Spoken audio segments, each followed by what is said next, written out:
anak-anak hebat, simak pantun berikut yuk. Makan siang pakai ikan, jangan lupa pakai kerupuk bangka. Marilah kita meriahkan proyek Bhinneka Tunggal Ika.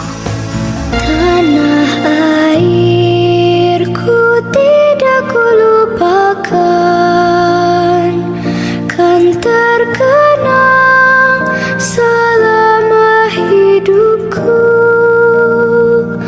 Biarpun saya pergi jauh, tidak akan hilang dari kalbu.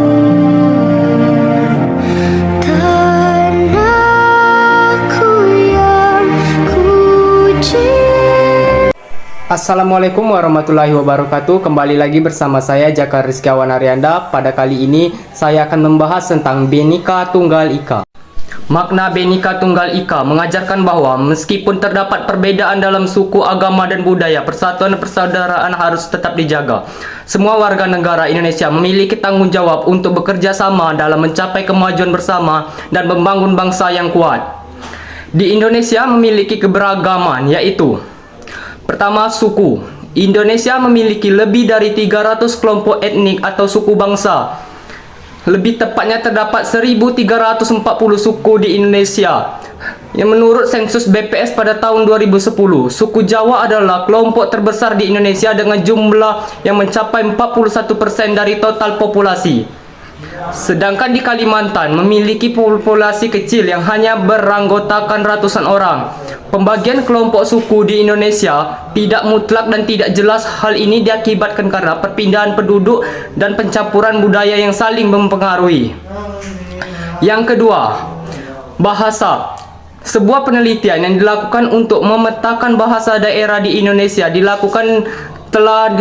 oleh Badan Pengembangan dan Pembinaan Bahasa Kementerian Pendidikan dan Kebudayaan RI sejak tahun 1991 hingga 2017. Tujuan adalah untuk mengetahui persebaran dan pemetaan bangsa daerah berdasarkan wilayah atau pulau dan juga berdasarkan akumulasi di setiap provinsi. Menurut laporan penelitian yang dilakukan pada 2017, telah teridentifikasi ada sebanyak 652 bahasa daerah di Indonesia. Jumlah ini belum termasuk dialek dan subdialeknya. Apabila mengacu pada akumulasi persebaran bahasa daerah per provinsi, tercatat ada 733 bahasa daerah. Meski begitu, pemetaan bahasa berdasarkan akumulasi persebaran bahasa daerah per provinsi belum semua wilayah teridentifikasi. Yang ketiga yaitu agama. Terdapat 6 agama yang diakui di Indonesia, yaitu Islam, Kristen, Protestan, Katolik, Hindu, Buddha, dan Konghucu. Mayoritas penduduk Indonesia memeluk agama Islam, yaitu sekitar 86,7% populasinya atau sekitar 231 juta penduduk. Namun agama tertua Indonesia sebetulnya adalah Hindu yang memiliki sejarah paling panjang. Bali adalah wilayah di Indonesia dengan penganut agama Hindu terbesar di Indonesia. Selanjutnya, budaya. Sebutkan keberagaman yang ada di Indonesia seperti sudah disinggung sebelumnya. Indonesia adalah negara multikultural yang memiliki beragam budaya. Tiap budaya memiliki atau menghasilkan bentuk budaya yang berbeda-beda.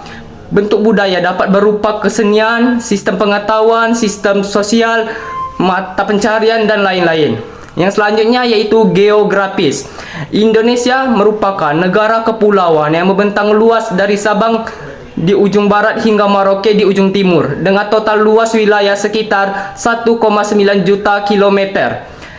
Kondisi geografis Indonesia sangat beragam, mulai dari pegunungan, hutan tropis, laut, dan pulau-pulau kecil. Indonesia memiliki lebih dari 17.000 pulau dengan 6 pulau terbesar yaitu Sumatera, Jawa, Kalimantan, Sulawesi, hingga Papua.